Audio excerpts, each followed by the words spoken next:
The Somerton Man, Secrets of the Tamám Shud Mystery.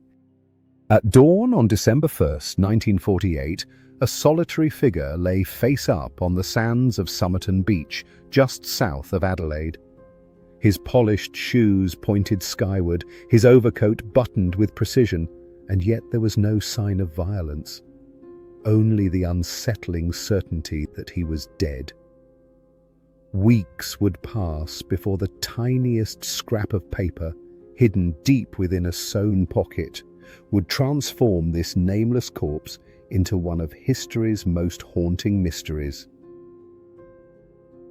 It was a serene spring morning when a tram conductor on his early run spotted something unusual. A man lying motionless against the seawall near the Somerton Park terminus.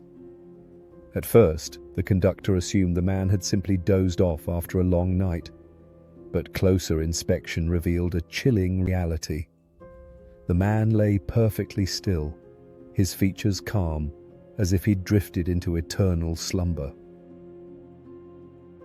Clad in a tailored brown suit, a pale shirt, and a dark tie matching his overcoat, he wore no hat, no gloves, and carried nothing in his pockets, not even a scrap of paper to identify him.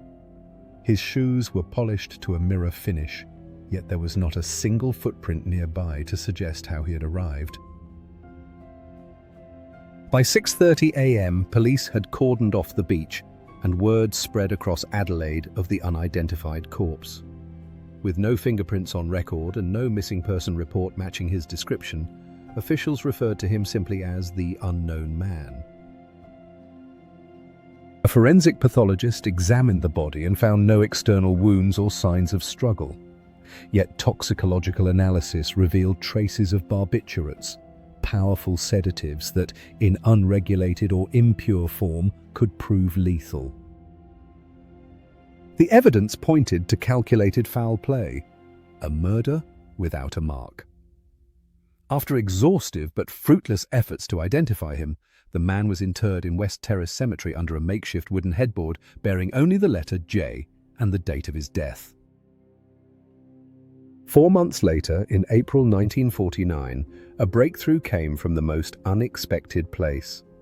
A local man, inspecting his car, which had been left unlocked overnight, discovered on its rear seat a copy of the Rubáiyát of Omar Khayyam. Curious, he leafed to the final page and found a tiny scrap of paper, rolled and inserted under the book's binding.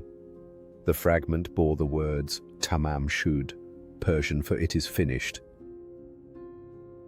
Police quickly realized that these two words matched a phrase noted in the unidentified man's clothing.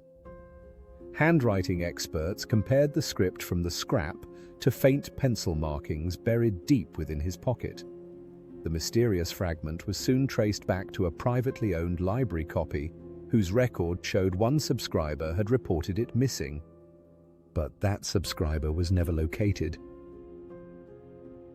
The plot deepened when investigators examined the back cover of the donated Rubáiyát copy.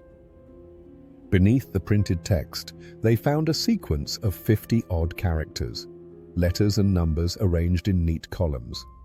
It was neither a phone number nor a straightforward cipher. Cryptographers, amateur sleuths, and hobbyist code fans spent decades trying every key. Book ciphers, one-time pads, even simple transposition methods. None yielded a coherent message. Some theorized it was a one-time pad paired with the Rubáiyát itself as the key. Ideal for spycraft, but impossible to crack without the exact text. Others suggested it might be a journal-style shorthand, personal doodling meaningful only to the writer. To this day, the cipher remains unread, a silent guardian of the victim's last secret. The timing, just a few years after World War II, fanned speculation that Adelaide was a hotspot in a shadow war of intelligence services. Perhaps the Somerton Man was a Soviet agent or a British operative meeting his fate during a clandestine exchange. Supporters of this theory point to the Persian scrap and the cipher as hallmarks of espionage tradecraft. Yet there are no declassified MI5 or CIA files confirming a missing operative in Adelaide, and no spy ring has ever claimed him. The typical trappings of espionage, secret radios, coded messages sent from the body, are inexplicably absent, leaving this theory tantalizing but unproven. A more intimate theory hinges on one of the only names ever linked to the case: Jessica Thompson, owner of the missing Rubáiyát. Investigators found her phone number scrawled inside the book's cover. When police visited her home, she denied knowing the dead man by name, yet later admitted to using the book as a journal of clandestine rendezvous. Some believe the Somerton Man was her secret lover, perhaps betrayed or abandoned, who took refuge by the sea and met a tragic end when their affair soured. If true, this would explain the personal nature of the book's inscription and the intimate code, a private alphabet between two lovers that became a cipher of sorrow. Toxicology reports identified an obscure barbiturate, one seldom found in standard medical kits, fueling theories of an unlicensed practitioner or underground pharmacist supplying specialized poison. The Somerton Man's apparent lack of medical issues suggests he did not self-administer. Someone else must have managed the dosage precisely. Yet no trial or medical audit uncovered a rogue chemist in post-war Adelaide, and no pharmaceutical records detail the acquisition of such compounds. This medical angle remains shadowy, hinting at expertise and intent, but offering no direct suspect.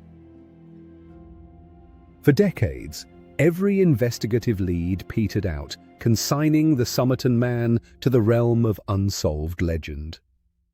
Then, in 2012, researchers at the University of Adelaide took on the challenge anew. Using a plaster death mask created at the time of discovery, forensic scientists managed to extract hair fragments embedded in the mold.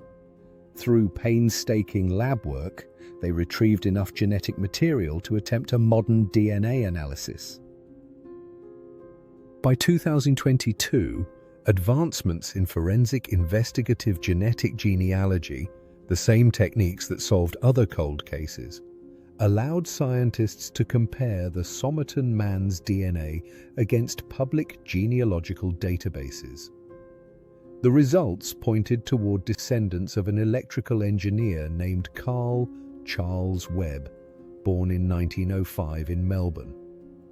Webb's life record included interstate travel in late 1948, under aliases matching the Somerton Man's supposed movements. Although the South Australian coroner has not yet issued an official ruling, the Webb connection offers the most tangible lead in 70 years. His profession, instrument maker and engineer, would explain a facility with complex substances and a logical mind suited to cryptic codes. Yet it raises as many questions as it answers. Why would he vanish so completely? And why leave only a Persian farewell? Even with Webb's name now in play, key questions remain stubbornly unanswered. What compelled this engineer to the lonely beach under cover of night? Did he meet someone there, perhaps the woman linked to the Rubáiyát, or was he compelled to meet an unseen adversary? The cipher in the book's margins still taunts us, containing letters and numbers that may hold his final message or simply his last unsent thoughts. No confession has surfaced, no decoded page has unlocked the cipher's riddle, and the coroner's inquest, once so hopeful of closure, remains open. The Somerton Man's story continues to straddle the line between history and myth, a testament to how a single life, lost without a name, can captivate generations. This is more than a cold case. It is a tapestry woven of poetry and poison, code and confession, science and speculation.